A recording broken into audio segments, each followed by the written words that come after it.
Taeyu is a senior VP at Cisco.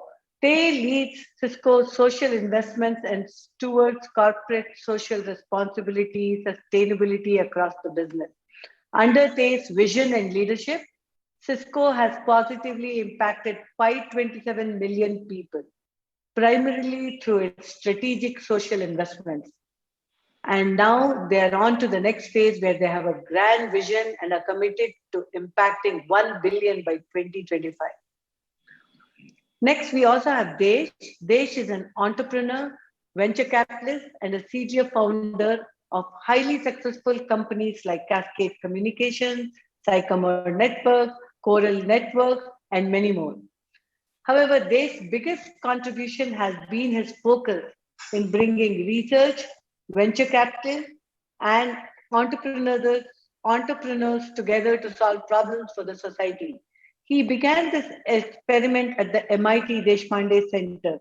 Leveraging the experience gained at the MIT Deshpande Center, the Deshpande Foundation has facilitated the launch of 5 other centers. Through these efforts, he has impacted and created thousands of entrepreneurs and innovators. Desh co-chaired a national council to support President Obama's innovation and entrepreneurship strategy from 2010 to 2015. Let's give a big round of applause and welcome Tay and Desh on the stage. Take it away, Desh. Thank you. Thank you, Anu. Hey, welcome. Welcome to We have you known too. each other. We have known each other for a long, long, long time. Do you still remember those days, the 90s? Yeah. Thanks for giving out my age. It's interesting because Desh and I have known each other for a long time, but we haven't really connected one-on-one. This is actually our first, this week has been our first, direct connection. There's a long history that we're tied together because back in 1996, Cisco actually made an equity investment in Cascade. It was actually done in 94 or so. And we put $1 million investment in Cascade, and we partnered and sold together.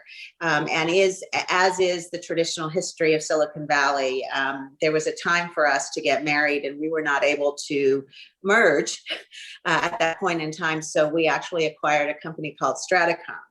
And Desh went on to merge with Ascend, which was ultimately acquired by Lucent. So you see all these integrations of different companies, and we felt that it was not appropriate for us to hold competitor stock.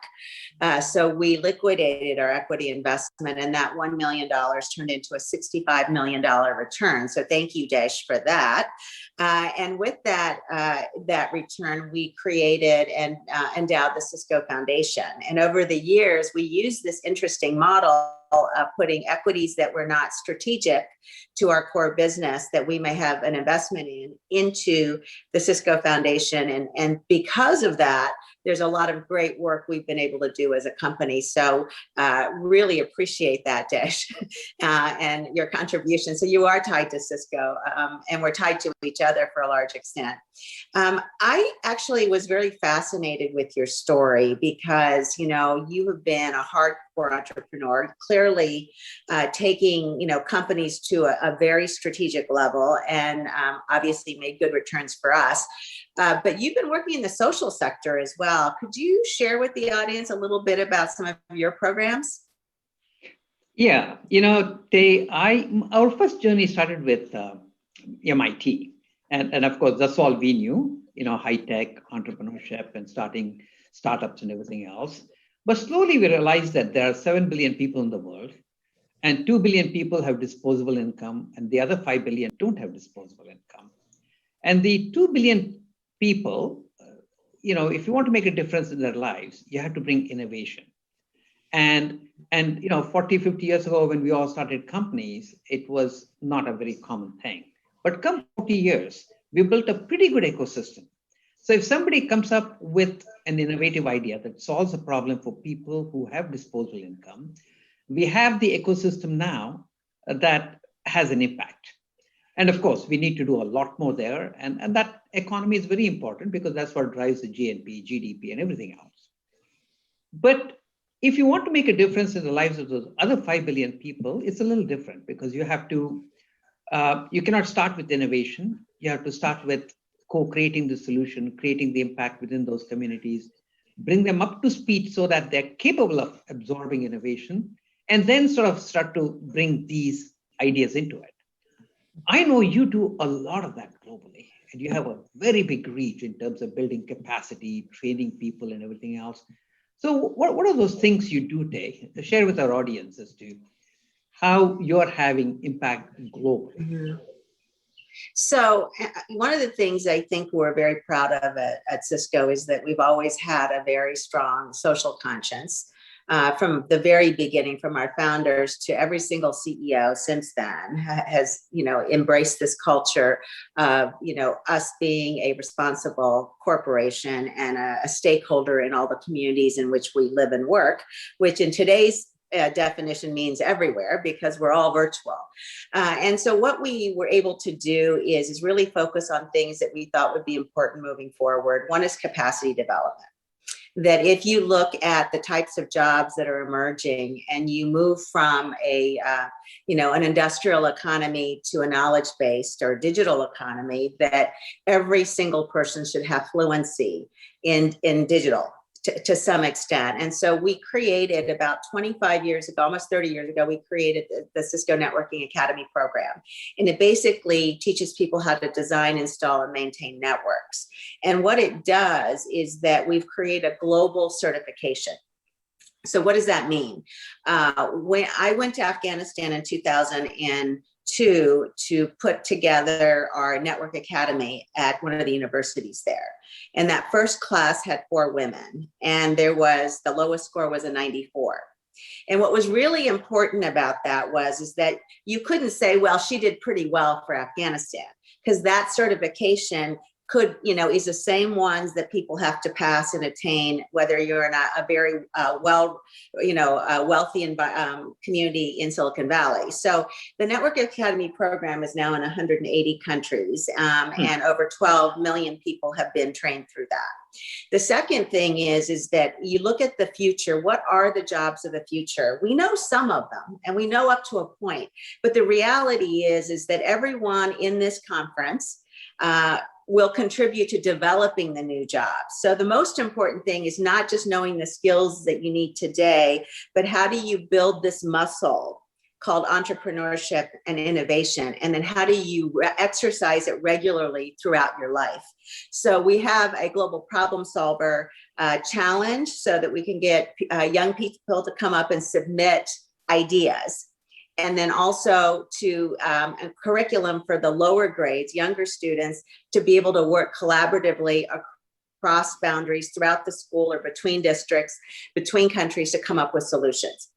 And so we've launched a global problem solver challenge, which is out there. But we also think that it's really important that the things that you do every single day as an entrepreneur can actually transfer into solutions. When you think about, that's what engineers do, is solve problems, is come up with solutions that address social issues. So whether it's marking water points, in some places, people spend lots of hours. I think there was a number, somebody said once that 100,000 hours a day or something, that you have women around the world and children looking for water points, and using GPS and an app so you can mark a water point in 3 weeks versus 6 months, that you could actually put sensors in the water points and test for pathogens so you can shut down that water point before people get sick.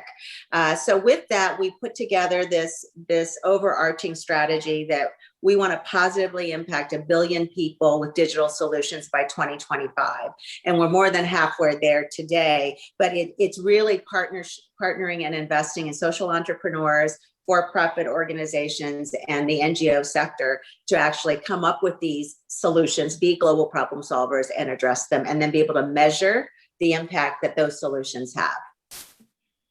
Yeah, that's fantastic. I think the other thing is, we have a lot of people listening to us who are very smart young people who are about to start companies, and obviously they excel in whatever they do, because if you don't excel, you don't survive in this very competitive business.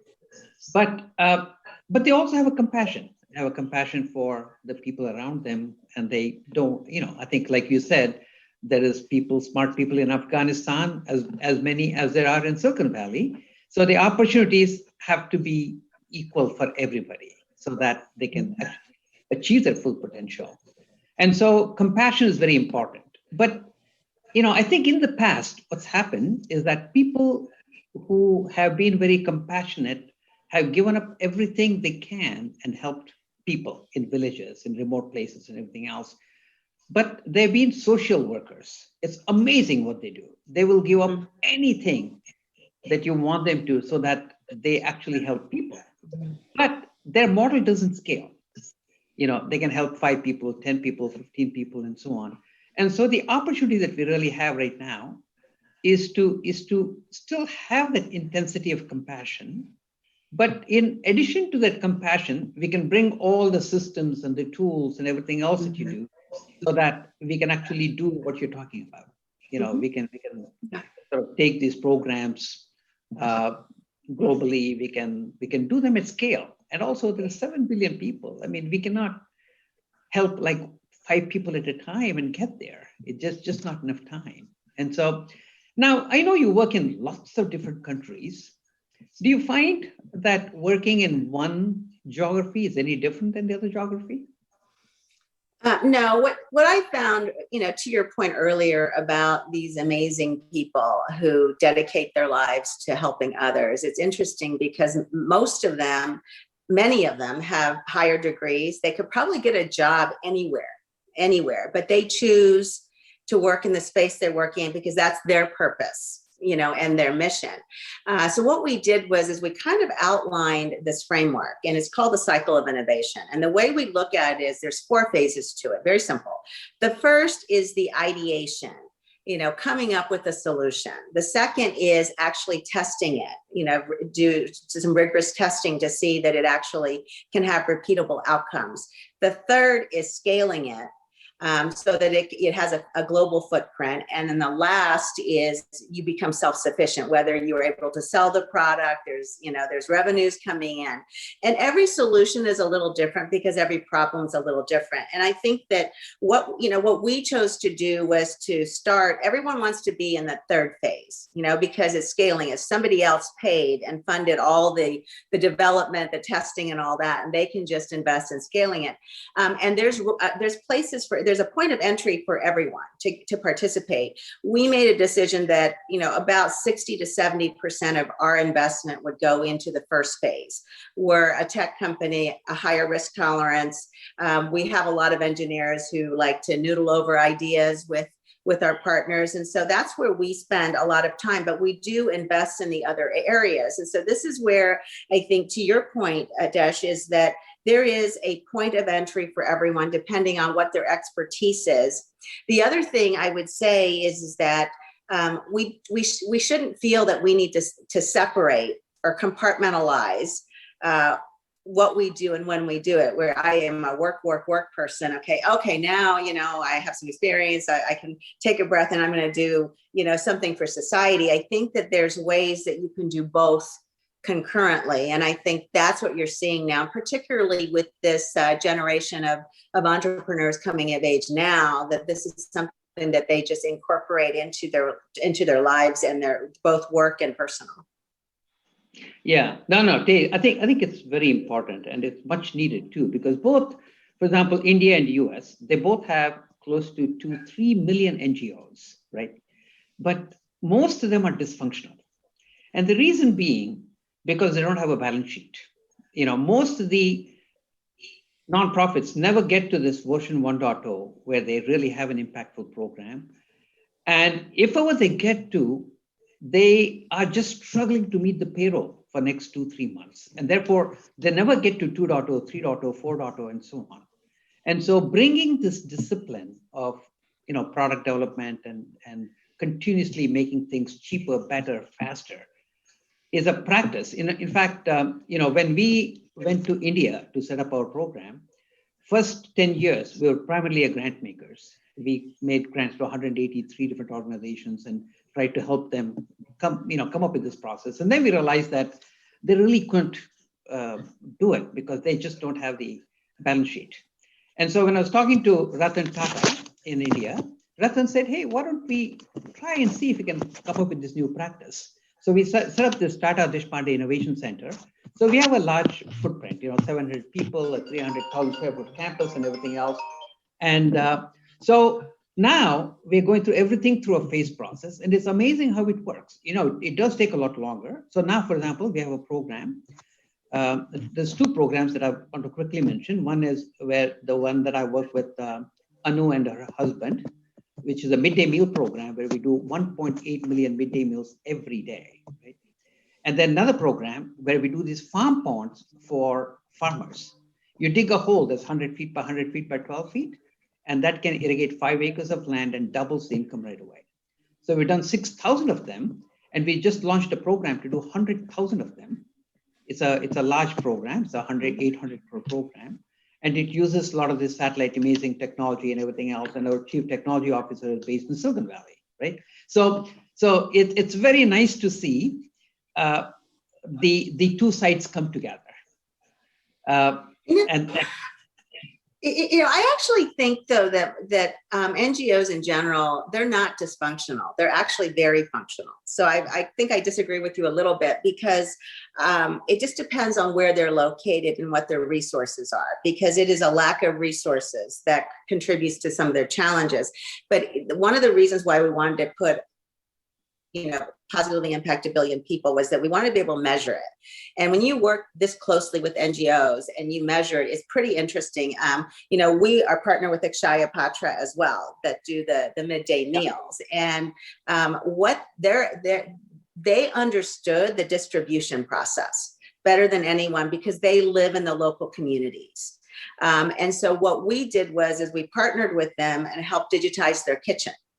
And that gave them, which is a manufacturing process. So I think that what we need to do when we come together is appreciate the local knowledge and the local stakeholder needs, and then be able to add our expertise, whether it's distribution, manufacturing, technology, to scale it. But I actually see a big movement around NGOs moving forward in scaling their operations. You also see NGOs now working with Accenture or Deloitte or one of the consulting companies to kind of look at their business process or their operational process. So I think that you see that happening. Where you see a lot of struggling are those small NGOs that do tremendous work and they do save lives. But it's, there's an opportunity. Like I said, there's a point of entry for everyone, depending on what your expertise is and what their needs are, and bringing them together. So they are coming together.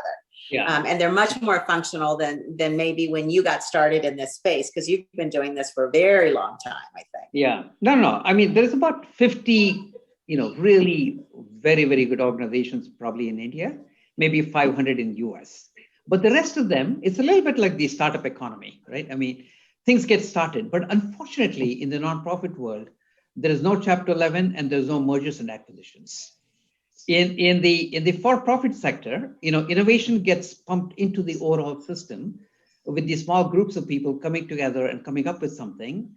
But either a few of them go public and they get very large, but most of them become a part of some bigger entity where they inject that innovation. And unfortunately, we don't have that mechanism in the nonprofit world. But I think there's a huge opportunity for people listening to us to inject themselves into these nonprofits and bring that methodology so that they can actually think about scaling, think about process, think about resources and everything else. So I think it's a fantastic opportunity. Yeah. But I do think that, if they inject themselves into these organizations, that there should be mutual respect. Yeah. For these organizations, because as I said, the leaders of many of these organizations, they have PhDs, they've been educated, they could get a job anywhere, or they were an entrepreneur such as yourself. And they could work in any environment, but they choose to do this because that's their purpose and their mission. So I think that as in any business partnership, The ones that work are when the parties come together because there's a mutual goal that you have, and you each have something, a unique differentiator to bring to the other. And I think that as we approach it in that fashion, that there will be tremendous outcomes that we can achieve together. No, you're absolutely right. I actually, when the people listening to us get involved in this sector, they really need to understand two groups of people. One is the leaders of these organizations. Like you say, a lot of them are very highly educated, very smart, and they talk the lingo. They're sort of the translators. But also the people they're trying to help, who tend to be, they just can barely get through the day. Right? So it's a little bit like a startup trying to design a product for a customer base that they never seen, they never stayed with, they never understand a risk tolerance. So for example, farmers in India, for them, investing 10,000 rupees a year is like an enormous amount of risk because they just can't get through. Whereas when people have disposable income, whenever I and you, we have a problem and a friend says, hey, just buy this and it'll fix your problem. The risk is so small, you just go buy it and you use it, right? But when a farmer, there's a lot of things they could be doing to do things better, but they cannot do it because it's just too risky for them. And so really understanding how to overcome that risk and make sure that, and so the products that actually you come up in a nonprofit, I find, have to be a lot more precise, a lot more focused, a lot more impactful for what they do. Whereas when people have disposable income, it's okay. If it works, great. If it doesn't work, that's okay too, right? And so it's very interesting. So the stakes are higher. The stakes are definitely higher. And there's two things that's part of our culture at Cisco, and it's empathy and proximity. So the importance of being proximate with organizations and truly understanding and appreciating their lives. Just to your point around, what is a risk to you is or not a risk to you is catastrophic for somebody else. And so the proximity and absorbing and understanding, what their challenges are, and then the empathy that you need to create empathy in a productive way, in the sense that empathetic to the situation, but also towards solving that problem in partnership. With the local teams and the experts, the local experts. I think that's when you see really big changes happening. Yeah. So I know the new young people, they're very committed to, making this a better world. What doesn't drive them is just a job and money and everything else. So they're already there. But there are some young entrepreneurs who are so focused on what they're doing. Quite a few of them feel like, hey, let me just, make it successful, make a lot of money, and then maybe I can help other people. When do you think people should start getting involved with the social sector?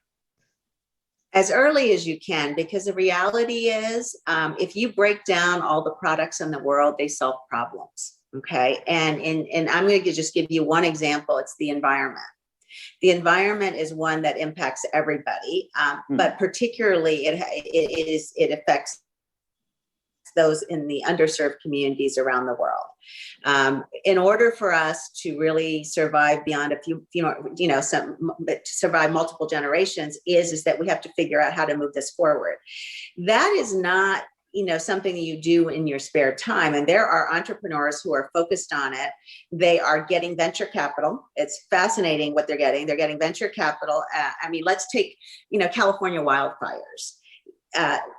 If they could prevent that, last year, the California wildfires, I think the number was it emitted 40% more carbon than all of California does in a year.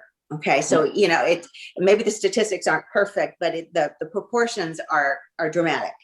And so, what are the things that we can do to create the ability to mitigate fires? Something as simple as that, which is very complex, right? What kinds of sensors, what kind of applications, what kind of things do we need to do to get in front of something like that? That's not something that, you do in your spare time. That's a legitimate problem that you want to solve. And I think that there is also profit there as well. So there's a lot of our foundation is investing in some of these venture capital funds who are investing in those. The foundation is looking, any money that's made goes back into the foundation to be redistributed, to the next problems that we're trying to solve. But you have to look at it from the lens, the environmental lens. You need to look at it specifically from it's not just a social lens, it's a survival lens for everybody. So I think that those are things that people can get engaged right now. And you see some great entrepreneurs working on that, some very great venture capitalists really looking at that as well.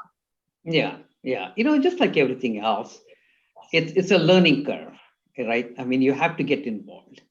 And I think but one mistake that I've seen a lot of my colleagues and other people make is that they suddenly wake up one day and say, I want to solve world's problems. And they get very excited about it. And they think that if they wrote a very big check and gave up all their time, they can solve the problem. But these problems are a lot nastier than the problems that we solve in startups. And so they become bitter and they become useless to themselves and the rest of the world. So I think it's very important that people start early and start slowly inching into these problems so that they feel more and more comfortable in really understanding what the real problems are and what does it take to solve it. So I really like your approach of, advising everybody to get started early. In fact, I'm sure Cisco has some programs to get people started early when they're in kindergarten, right? So yeah, we have the GPS, the series. It's a animation program series, and it's very global in nature, but we don't talk about it being global. It just is, because most children growing up today live in this global world, and it involves teamwork to get things done, which we need. We know this in the private sectors, that teams pull things together. And so it's teaching, young people that it's not just about you, it's about how do you build a strong team?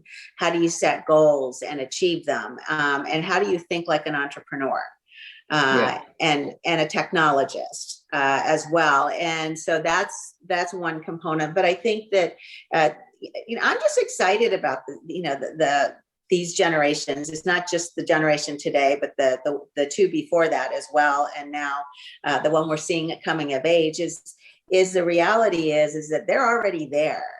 This conversation that we're having, they can fast forward through it. They know it, and they're getting engaged and they're leading. And that's what's exciting, because that's what we expect is that each generation leads. You get to a point, you attain the helm and move forward, and the innovations coming out are just really, really exciting.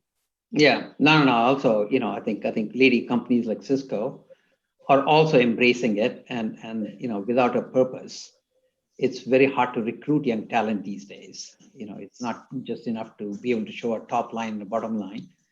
You have to show profit with a purpose, and that's a very welcome change. So I think it's important that we all understand that people want to go work for a great organization, but they also want to do interesting work, and they want to be able to be the best, right? This is and places that offer those three things, that you don't, if you work for a place and you love it, but you're not using all of your tools, all of your skills, and you're not as fulfilled. So it really is, it's about purpose, but purpose with the ability to bring your best, to learn, constantly learn. There's a learn that, this isn't something where you're the expert and you're going to tell everyone what to do. You also want to learn in a perpetual, continuous way. And I think those are the things that attract people. It's not just one of those things, it's all of those things. Yeah, no, that's very interesting, because the program that we have in India, we've had about close to 250 young men and women from US who have gone to India and spent a year, 2 years, 3 years, and come back. And what I've found is that, the smart people, before they go, they want to prepare, and they Google everything. They know everything there is to know and everything else. And they're so hyper that they want to go there and make a difference, are the guys who have had the hardest time. So I always tell them about this mix of assimilation versus innovation. I think if you don't assimilate and really understand the problems and find the language to communicate to the people, you really can't make a difference. But then if you assimilate 100%, you lose any value that you're about to bring. So it's a very delicate balance between the two. So how do you bring what you know and your excellence and use your strength to help people, but at the same time have this good way of assimilating with the customers that you're trying to help? So, I mean, it's not hard because, we think about our businesses and we have a lot of respect and empathy and proximity to our customers, right? I mean, whether you're a big corporation or small business, you know who your customers are and you're empathetic and you're an advocate for your customers. So you take the time to learn what their problems are. I can't tell you how many engineers will sit down and talk to customers just so they could get down to that little point. Yeah. The smallest of details is as important as the biggest of details. Yeah. And so there's a proximity we have with our customers. There's the empathy that we have with our customers, and we're their advocates in terms of helping. What keeps them awake at night should keep us awake at night. And I think that we all know how to do that, in our business lives. So how do we take that and apply? I mean, we shouldn't forget the things that we know because we're addressing a new sector. It's taking those skill sets and applying it. And I think that with mutual respect and mutual goals, partnerships work because two or more entities come together with a common goal and measure them, because that's what we do. And that's how we survive, is to be able to measure the impact. And, in business, it's revenues and attracting talent and, market share and all those things that we live, we eat and breathe and sleep around it. So I think that this is the same type of approach. And if we can remember to be the best at that can then continue and we can collectively have a really positive impact in the world. Yeah. No. Thank you very much, Tay. Obviously, you're very passionate. I can see that, about what you do. And I wish we had a little bit more time. So I think we need to wrap this up. So from what we have talked about, Tay, I think we want people to start early so that they really understand these people, get involved a little bit more deeply so that you understand the issues before you come up with solutions. And also bring your execution excellence, whatever businesses that you're in. We know you don't survive unless you execute. And so you have the ability to bring that execution excellence to the social sector. And so somehow combining that execution excellence with the compassion, and then nonprofits combining the compassion with the execution excellence will make a big difference. So you got last 30 seconds, Tay. Well, I just want to thank everyone and Anu and everybody who pulled this together. And it's great it gave me a chance to reconnect with Dish in a more personal way, rather than institutionally many years ago. All I would say is that I'm an optimist. People know that, and I get excited about what I'm seeing happening out there. And I think companies and small and large, they care about what happens around them. They genuinely do.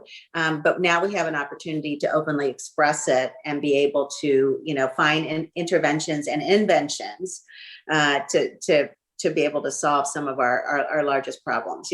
Everything from homelessness to education. There's enough work for everybody. Yeah. Now there's hundreds of problems to be solved. So if anybody if you have any questions, anything you want to reach out to us, please do. And people will find a way to get in touch with us. So thank you, everybody. And thank you very much. Thank you, Anu. Thank you, Desh and Tay. That was a phenomenal conversation. Super inspiring. I admire the work that both Tay and you have been doing, scaling the work, so that the impact is reaching at scale. So truly it's an honor to have both of you. The key takeaway is basically start early, start slowly, and bring your execution excellence. So for everyone to get involved, thank you very much. Really appreciate it. So I think making the world a better place is an obligation all of us share. It's also an incredible privilege. There's never been a better time to be a social innovator. Whether you are investing, building a company, or employed, we can all dare to change the world for good. Thank you.